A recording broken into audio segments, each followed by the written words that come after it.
ନିର୍ବାଚନ ଶତରଞ୍ଜକୁ ସ୍ୱାଗତ କରୁଛି ମୁଁ ଦୀନବନ୍ଧୁ। ଆଜି ଆମେ ଅଛୁ ଜଳେଶ୍ୱର ନିର୍ବାଚନ ମଣ୍ଡଳୀର ଜଣେ ଟାଣୁଆ ନେତା, ଜଣେ ଦୀର୍ଘ ଦିନ ଧରି ଏ ଅଞ୍ଚଳବାସୀଙ୍କୁ ବିଭିନ୍ନ ସୁବିଧା ଅସୁବିଧାର ସାଥ ଦେଇଥିବା ଜଣେ ଯୁବନେତା ତଥା ପୂର୍ବତନ ବିଧାୟକ ଜୈନାଡ଼ ମହାନ୍ତିଙ୍କର ପୁତ୍ର ଦିବ୍ୟକ ମହାନ୍ତି। ତାଙ୍କ ସହିତ ଆମେ ଆଜି ଏହି ଚର୍ଚ୍ଚା ଜାରି ରଖିବା।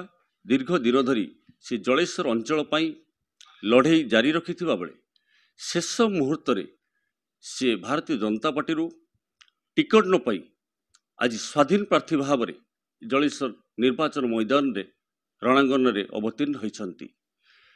ତେବେ ସେ ଦିବ୍ୟକ ମହାନ୍ତି ଜଣେ ଯୁବନେତା ଭାବରେ ସବୁ ଗାଁଠୁ ସହର ପର୍ଯ୍ୟନ୍ତ, ମ୍ୟୁନିସିପାଲିଟି ଠାରୁ ପଞ୍ଚାୟତ ପର୍ଯ୍ୟନ୍ତ ସବୁ ଜାଗାରେ ନିଜର ପ୍ରାଧାନ୍ୟ ବିସ୍ତାର କରିଥିବା ବେଳେ ସିଧାସଳଖ ସେ ମୁକାବିଲାକୁ ଅବତୀର୍ଣ୍ଣ ହୋଇଛନ୍ତି ଏବଂ ଜଳେଶ୍ୱରବାସୀଙ୍କର ସେବା କରିବାକୁ ସେ ଲକ୍ଷ୍ୟ ରଖିଛନ୍ତି।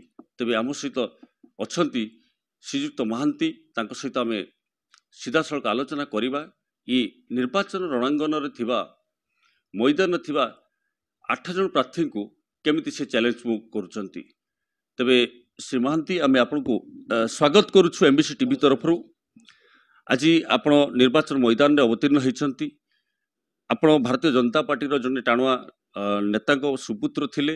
ଦୀର୍ଘ ଦିନ ଧରି ଜଳେଶ୍ୱର ଅଞ୍ଚଳ ପାଇଁ ଆପଣ ଲଢ଼େଇ କରୁଥିଲେ, ଲୋକଙ୍କର ସୁଖ ଦୁଃଖର ସାଥୀ ମଧ୍ୟ ହୋଇଥିଲେ। ତେବେ କ'ଣ ଥିଲା ରହସ୍ୟ? କ'ଣ ପାଇଁ ଆପଣ ଟିକଟ ଦୌଡ଼ରୁ ବାଦ ପଡ଼ିଲେ ଏବଂ ସ୍ୱାଧୀନ ପ୍ରାର୍ଥୀ ଭାବରେ ଆପଣଙ୍କୁ ପ୍ରତିଦ୍ୱନ୍ଦିତା କରିବାକୁ ବାଧ୍ୟ ହେବାକୁ ପଡ଼ିଲା? ସେ ଦେଖନ୍ତୁ ଆଜ୍ଞା, 2018 ଜୁନ 29 ତାରିଖରେ ଆମେ ଭାରତୀୟ ଜନତା ପାର୍ଟିରେ ସାମିଲ ହେଇଥିଲୁ। ମୋ ବାପାଙ୍କ ସହିତ ମୁଁ ସାମିଲ ହେଇଥିଲି ଏବଂ ସେତେବେଳେ ସାମିଲ ହେବାର କାରଣ ମଧ୍ୟ ଥିଲା ଯେ ବାପା ବହୁତ ଦିନ ଧରି ଜାତୀୟ କଂଗ୍ରେସ ଦଳରେ ଥିଲେ। ଏ ଅଞ୍ଚଳରେ ସେ 2 ଥର ବିଧାୟକ ଥିଲେ, ପାଖାପାଖି 9 ବର୍ଷ ବିଧାୟକ ଥିଲେ ଏବଂ ବିଧାୟକ ହେଇ ସେ ବହୁ କାର୍ଯ୍ୟ ଲୋକଙ୍କ ପାଇଁ କରିଯାଇଛନ୍ତି ଏବଂ ଜଳେଶ୍ୱର ଏବଂ ବାଲିଆପାଲରେ ବହୁ ବିକାଶମୂଳକ କାର୍ଯ୍ୟ କରିଛନ୍ତି। ତାର ଜବାବ ଲୋକ ଦେବେ। ତେଣୁ ଯେତେବେଳେ ଆମେ ଦେଖିଲୁ ସେବା କରିବା ପାଇଁ ହେଲେ ନରେନ୍ଦ୍ର ମୋଦିଙ୍କ ଭଳିଆ ନେତୃତ୍ୱ ତାଙ୍କ ଉପରେ ଆସ୍ଥା ପ୍ରକଟ କରିଥିଲେ ବାପା ଏବଂ ତାଙ୍କ ପ୍ରେରଣାରେ ପୁଣି ଆମେ ଭାରତୀୟ ଜନତା ପାର୍ଟିରେ ସାମିଲ ହେଇଥିଲୁ କେବଳ ସେବା କରିବାର ଉଦ୍ଦେଶ୍ୟ ରଖି, ବିକାଶ କରିବାର ଉଦ୍ଦେଶ୍ୟ ରଖି। ଆମେ ନିର୍ବାଚନରେ ପରାସ୍ତ ନିଶ୍ଚିତ ହେଲୁ 2019ରେ। ତାପରେ ମଧ୍ୟ କିନ୍ତୁ 2014ର ଯେଉଁ ନିର୍ବାଚନର ଫଳାଫଳ ଥିଲା ଭାରତୀୟ ଜନତା ପାର୍ଟିର, ଏଠିକାର ବିଧାୟକ ପ୍ରାର୍ଥୀ ଯେଉଁ 11-12 ହଜାର ଭୋଟ ପାଇଥିଲେ, ଏଠୁ ସେଇ ଯେଉଁ ସମାନ ନନା ଆମର ଯେଉଁ ଏବେ ବି ଯିଏ ଅଛନ୍ତି ସାଂସଦ ପ୍ରାର୍ଥୀ, ସିଏ ମଧ୍ୟ ସାଂସଦ ପ୍ରାର୍ଥୀ ହେଇଥିଲେ। ସେ ପାଖାପାଖି 22-23 ହଜାର ଭୋଟ ପାଇଥିଲେ ଏବଂ ବିଧାୟକ ପ୍ରାର୍ଥୀ 11-12 ହଜାର ଭୋଟ ପାଇଥିଲେ। କିନ୍ତୁ ଆମେ ଏଠି 6-7 ମାସ ସଂଗଠନ କଲା ପରେ ପାଖାପାଖି ସେ ଭୋଟଟା 12 ହଜାରରୁ ଆମେ ପାଖାପାଖି 50,000, 49,000 ପାଖାପାଖି 50,000 ପାଖାପାଖି ଭୋଟ ପାଇଥିଲୁ ଏବଂ ନନାଙ୍କୁ ମଧ୍ୟ ଆମେ 22,000ରୁ ନେଇ 67,000 ଭୋଟରେ ପହଞ୍ଚେଇଥିଲୁ। ନନା ଏଠି ଆସି କେବେ ସଂଗଠନ କରିନଥିଲେ, ନା ଲୋକଙ୍କୁ ଚିହ୍ନିଥିଲେ, ନା ଲୋକଙ୍କ ପାଖରେ ରହିଥିଲେ। ସେ ସଂଗଠନ ଆମେ କରିଥିଲୁ, ମୋ ବାପା କରିଥିଲେ। ବାପାଙ୍କ ନିର୍ଦ୍ଦେଶରେ ମୁଁ ସବୁଆଡ଼େ ବୁଲି ସଂଗଠନ କରିଥିଲି। ବାପାଙ୍କର ଯେଉଁ କାର୍ଯ୍ୟଦକ୍ଷତା ଥିଲା, ବାପା ଗୋଟେ ଭଲ କର୍ମୀ ହିସାବରେ ଜଳେଶ୍ୱରରେ ଲୋକ ପରିଚିତ ଥିଲେ, ବହୁତ ଲୋକପ୍ରିୟ ଥିଲେ। ତେଣୁ ଲୋକମାନେ ତାଙ୍କୁ ଦେଖି ଭାରତୀୟ ଜନତା ପାର୍ଟିରେ ସମସ୍ତେ ଏଠି ମିଶିଥିଲେ। ତାପରେ ସଂଗଠନ ସହିତ ବାପା ରହିଲେ।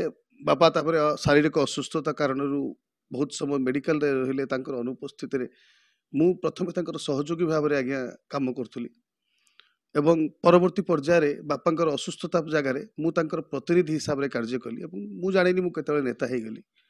ଲୋକ ମୋତେ ନେତା କହିବା ଆରମ୍ଭ କଲେ, କିନ୍ତୁ ନେତା ଭାବରେ ମୋର ଉଦ୍ଦେଶ୍ୟ ନଥିଲା। ମୋତେ ଲୋକଙ୍କର ସେବା କରିବାର ଉଦ୍ଦେଶ୍ୟ ଥିଲା। ମୋ ବାପା ଯାହା କରୁ ଆସୁଥିଲେ, ମୁଁ ବାପାଙ୍କର ଆଦର୍ଶକୁ ମାନେ ଏବଂ ସେଇ ଆଦର୍ଶକୁ ବଜାୟ ରଖିବା ପାଇଁ ସେ ଯେଉଁ ଭଲ ପାଇବା ବାପା ପାଇଥିଲେ ତା ଆଗରେ ପଇସାର ମୂଲ୍ୟ କିଛି ନାହିଁ।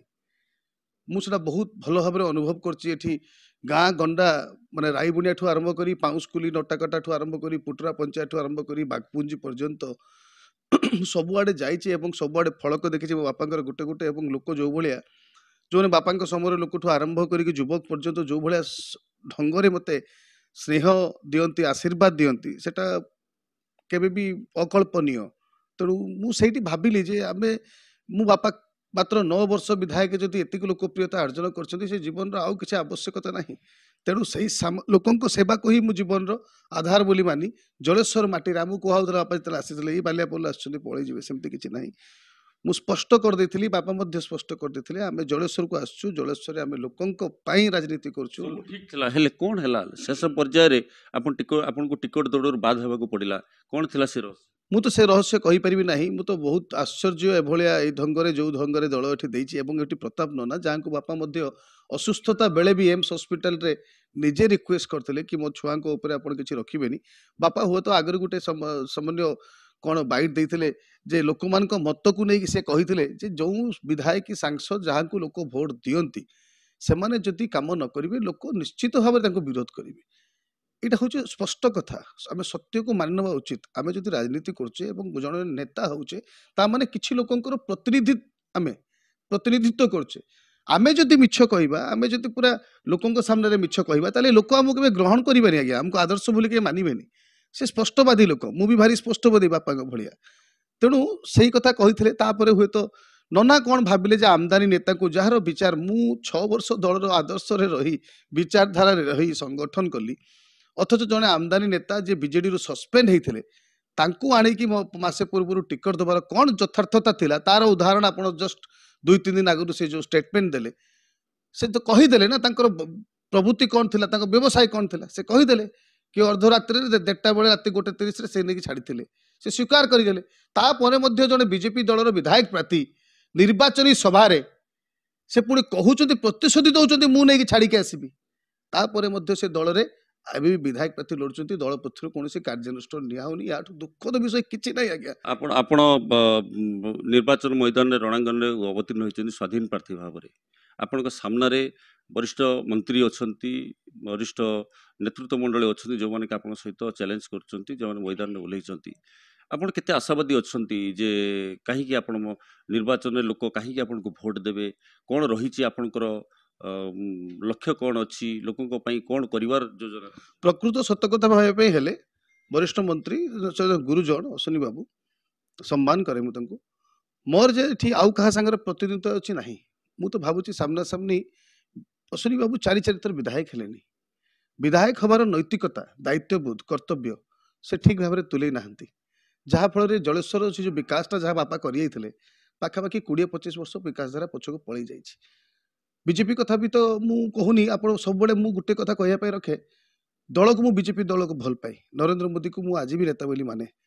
ଆଗାମୀ ଦିନରେ ମଧ୍ୟ ବିଜେପି ଯଦି ମୋତେ ପୁଣି ସେ ସମ୍ମାନ ଦେବ ପୁଣି ଦଳକୁ ଯିବି। କିନ୍ତୁ ସର୍ବୋପରି ସେ ବିଜେଡି ହଉନା କାହିଁକି, ବିଜେପି ହଉନା କାହିଁକି, କଂଗ୍ରେସ ହଉନା କାହିଁକି, ସବୁବେଳେ ଯୋଉ ନେତା ଯଦି ଯୋଗ୍ୟ ହେଇଥିବ ଲୋକଙ୍କର ସେବା କରିବା ପାଇଁ, ତା ଯୋଗ୍ୟତା ଥିବ, ତାକୁ ହିଁ ଲୋକ ଭୋଟ ଦେବା ଦରକାର। ତେଣୁ ସେଇ ଢଙ୍ଗରେ ମୁଁ ଭାବୁଛି ଯଦି ମୋ ବାପାକୁ ଚିହ୍ନିଛନ୍ତି ଲୋକ, ବାପାଙ୍କର କାମ ଦେଖିଛନ୍ତି, ମୋତେ 6 ବର୍ଷରେ ଚିହ୍ନିଛନ୍ତି, ତାହେଲେ ଲୋକମାନେ ଚିନ୍ତା କରିବେ ଯେ ଏଠି ଅଶ୍ୱିନୀ ବାବୁ ତ 4 ଥର ପରୀକ୍ଷା କରି ଦେଖି ସାରିଲେଣି। ଆଗାମୀ ଦିନରେ ଆଉ ଯୋଉ ବାକି ପ୍ରାର୍ଥୀମାନେ ଅଛନ୍ତି ତାଙ୍କ ଭିତରୁ ଯଦି ମୋତେ ଭାବିବେ କି ଅନ୍ୟ କାହାକୁ ଭାବେ, ଜନସାଧାରଣ ନିଷ୍ପତ୍ତି ନେବେ।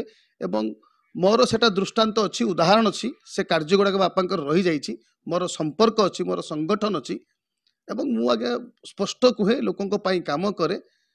ମୁଁ ଜୀବନରେ କେବେ କରପ୍ସନର ନାଁ ଧରିନି। 6 ବର୍ଷ ରହିଲିନି, କେହି ଜଣେ କହିପାରିବନି ଯେ ମୁଁ କୋଉଠି ଟଙ୍କାଟେ ଚାନ୍ଦା ମଧ୍ୟ ମାଗିଛି। ମୁଁ କ'ଣ ରଖିଛି ଲୋକଙ୍କ ପାଇଁ? ଯଦି ଆପଣ ନିର୍ବାଚିତ ହୁଅନ୍ତି ବା 5 ବର୍ଷ ଭିତରେ କ'ଣ ଲକ୍ଷ୍ୟ ରଖିଛି ଲୋକଙ୍କ ପାଇଁ? କ'ଣ ପ୍ଲାନ୍ କରିଛନ୍ତି, କ'ଣ କରିବାର ଲକ୍ଷ୍ୟ? ମୋର ତ ଲକ୍ଷ୍ୟ ନୁହେଁ, ମୁଁ ସେଇ ବାପାଙ୍କର ଲକ୍ଷ୍ୟକୁ ପୂରଣ କରିବା ପାଇଁ ଯାଉଛି। ତା ସାଙ୍ଗରେ ମୁଁ ମଧ୍ୟ ଆଜିକାଲି ଦୁନିଆରେ ବହୁତ ଜିନିଷ, ଜଳେଶ୍ୱର ବହୁ ମୌଳିକ ସମସ୍ୟା, ବହୁତ ମିନିମମ୍ ଯୋଉଟା ଏସେନ୍ସିଆଲ ଜିନିଷ ସେଗୁଡ଼ା ହେଇନାହିଁ ଜଳେଶ୍ୱର କନଷ୍ଟିଚ୍ୟୁଏନ୍ସିରେ। ସର୍ବୋପରି ଆପଣ ଦେଖନ୍ତୁ, ଜଳେଶ୍ୱରକୁ ଗୋଟେ ସବ୍ ଡିଭିଜନର ମାନ୍ୟତା, ରାଇବଣିଆରୁ ଲୋକ ଆସିବେ ବ୍ଲକ ପାଖକୁ। ଏଠି ରାଇବଣିଆ ଗୋଟେ 14-15ଟା ପଞ୍ଚାୟତକୁ ନେଇକି ସେପଟେ ରାଇବଣିଆ, ନିଶ୍ଚିତ ଭାବେ ରାଇବଣିଆରେ ଗୋଟେ ବ୍ଲକ ହେବା ଦରକାର। ମୁଁ ରାଇବଣିଆରୁ ଆରମ୍ଭ କରୁଛି। ରାଇବଣିଆରେ ତ ସେ ଗଡ଼ ପାଇଁ ବହୁ ଲୋକ ବହୁ ପଇସା ଦେଲେଣି, କୋଉ କିଏ କୋଟି କୋଟି ଟଙ୍କା ମାରି ଖାଇ ଦଉଛନ୍ତି, ସେ ଅଲଗା କଥା। ମାଙ୍କେଡ଼ିଆରେ ଗୋଟେ ଟସର ଅଛି, ତାକୁ ଗୋଟେ ସରକାରୀ ଅନୁଦାନ ଦବା କଥା, ଟସରକୁ ଆଉ ଟିକେ ଇଏ କରିବା ପାଇଁ। କାଜୁ ଜଙ୍ଗଲ ସେଠି ବହୁତ ଅଛି ରାଇବଣିଆରେ, ଗୋଟେ କାଜୁ ପ୍ରୋସେସିଂ ୟୁନିଟ୍ ରାଇବଣିଆ ହେଇପାରିଥାନ୍ତା। ଗୋଟେ ଶୀତଳ ଭଣ୍ଡାର ଆବଶ୍ୟକତା ଅଛି ରାଇବଣିଆରେ। ଗୋଟେ ରେଲୱେ ଲାଇନଟେ ରାଇବଣିଆକୁ ଯିବାର ଆବଶ୍ୟକତା ଅଛି। ଏଗୁଡ଼ା ହେଉଛି ରାଇବଣିଆ ପାଇଁ। ଜଳେଶ୍ୱର ଯଦି ଆପଣ ଦେଖିବେ, ଯଦି ଆପଣ ସ୍ୱାସ୍ଥ୍ୟରୁ ଆରମ୍ଭ କରିବେ, ଜିକେ ଭଟ୍ଟର ହସ୍ପିଟାଲ ଆପଣଙ୍କୁ ବହୁ ଭଲ ଭାବରେ ଜଣା, ଡକ୍ଟର ନାହାନ୍ତି। ତେଣୁ ଯୋଉମାନେ ଯୋଉ ପ୍ରତ୍ୟେକ ଡିପାର୍ଟମେଣ୍ଟରେ ଜଣେ ଜଣେ ଡାକ୍ତରଙ୍କର ଏଠି ନିହାତି ଆବଶ୍ୟକତା ଅଛି। ଆପଣ ଆସନ୍ତୁ ଡ୍ରେନେଜ ସିଷ୍ଟମ ଜଳେଶ୍ୱରରେ ଟିକେ ବର୍ଷା ହେଲା ବେଳକୁ ବନ୍ୟା ଭଳିଆ ପାଣି ଛୁଟି ଯାଉଛି, ହସ୍ପିଟାଲରେ ମଧ୍ୟ ପାଣି ପଶିଯାଏ। ତା ପାଇଁ मोर जो मैनिफेस्टो अच्छी 5 वर्ष 25टा ग्यारंटी सब ता भितर मु कहूची आपण गोटे लक्ष्मणनाथ पाखर आरंभ करी म्युनिसिपालिटी दे नदी पर्यंत गोटे महानाल खनन आवश्यकता अच्छी जहाँ ड्रेनेज को दूर कर दे पारिबो। जलेश्वर गोटे पुराना सहर बहुत पुराना सहर आमर गोटे वेस्ट बेंगल बॉर्डर डिस्ट्रिक्ट गोटे कमर्शियल हब गोटे बस स्टाण्ड नहीं आज्ञा बहुत दुखद विषय क्या कहे एटी बीजेडी मंत्री भी अच्छा सांसद भी बीजेपी थे क्या कहे मुझे स्पष्ट कहे गोटे दैनिक बस स्टाण्ड हो पानी गोटे बस स्टाण्ड आवश्यकता अच्छी जो टाउन हॉल बापा करदे आज से भूतकुटी हो पड़ी गोटे नुआ ऑडिटोरियम टी आवश्यकता अच्छी जो स्टाडियम होता तो कौन दुर्नीति कौन होता से स्टाडियम सेमती पड़ी अथच ताकू नवीकरण भी करा जाउनी कि नुआ स्टाडियम प्रपोजाल ना गोटे जलेश्वर भल पार्कटे ना ये है जलेश्वर सेपट जदि आप गोटे आईटीआई जलेश्वर गोटे वैश्विक शिक्षा केन्द्र निहाती आवश्यकता अच्छी उत्तर बालेश्वर हूँ गोटे कृषि भित्तिक अंचल निश्चित भाव में कृषि विश्वविद्यालय जलेश्वर हो पार जहाँफल तार लोक मैंने लाभवान हे जलेश्वर रहा ट्रेन कथा ट्रेन देखो एबे भी यशवंतपुर हावड़ा फालकनामा एमती बहुत इंपोर्टाट जो भास्कोडा गामा जो गोवा जाए जो ट्रेन एमती बहुत ट्रेन रहनी ना से गुड़ार स्टपेज दबार आवश्यकता अच्छी एपाई आम क्षमता पाइले निश्चित ये जिन गुड़ा पूरण करने चेष्टा करूँ आप देखो पश्चिम बाड़ गोटे शीतल भंडार गोटे दमकल केन्द्र रायबणिया गोटे दमकल केन्द्र पाउंसकुली गोटे दमकल केन्द्र गोटे शीतल भंडार आंबकुर्ची जोटा कादनाया को लगी से गोटे डिस्टेंस थाना बहुत दूर से गोटे फांडीर आवश्यकता अच्छी ये विभिन्न दाबी मु रखी स्वप्न रखी बापांकर से स्वप्न और मोर किसी स्वप्न को मिसई मुझे 5 वर्ष 25टी स्वप्न रखी जदि जनसाधारण आशीर्वाद हुए मु आज्ञा दल कि स्वाधीन खातिर करे मुझे जाने जे लोक जदि चाहिए मुझे दाबी गुड़ा निश्चित पूरण करी जदि मत आशीर्वाद करेंगे। तेज आपण शुणुले श्रीयुक्त दिव्यक महांती 5 वर्ष से 25-70 चिठा प्रस्तुत कर लोकों उद्देश्य से प्रदान कर विभिन्न योजना को से सामना कर जो योजनार विकास करने सहित ये नूतन योजना करने को से अंटा भिड़ी तेज स्वाधीन प्रार्थी भाव में से लड़े जारी रखिंट तेज आमको गोटे गोटे शेष प्रश्न रहा भारतीय जनता पार्टी छाड़ी जनता पार्टी आपन को दल निलंबन घोषणा कर तेज या परे जदि भारतीय जनता पार्टी आपन को आपणी निये आपन कोन सतरे बीजेपी दल रे शामिल निश्चित भाव में मुझे मर्माहत नुहे 2024 साधारण निर्वाचन ओडिशावासी देखते गोटे एभलिया राजनीति केवे ओडिशा रे हैनी जो भली ढंग रे दलडिया होची से भले तो बेंग भी देउ नांती लोक माने छी छाकर कले दल को मु स्वाधीन अछि मु बहुत खुशी रे अछि किंतु मोर विचारधारा एवं आदर्श निश्चित भाव में भारतीय जनता पार्टी सहित ही अछि मु आपन को बार बार कही मु नरेंद्र मोदी को ही नेता माने चाहे तो मु सस्पेंड करू दल मते फरक पड़ेनी एवं आगामी दिन रे जदि भी मु स्वाधीन रही संगठन करी बीजेपी आदर्शवाद एवं विचारधारा रे करी जदि मते दल से सम्मान दब मु निश्चित भाव में पुणी दल को फेरिकी जीवी। तेज आपण मैंने सीधा सड़क शुणुले श्रीयुक्त महांती जो वक्तव्य रखी आगामी दिन में लक्ष्य रखिंट एवं परवर्ती अवस्था जदि भारतीय जनता पार्टी आपणी निये तेबे से भारतीय जनता पार्टी सहित सामिल होवार लक्ष्य रखिंट तेज देखा बाकी रहा आगामी 1 तारिख जनसाधारण आशीर्वाद मिलूची ना नहीं। बालेश्वर जिला जलेश्वर दिनमन प्रधान, MBC TV।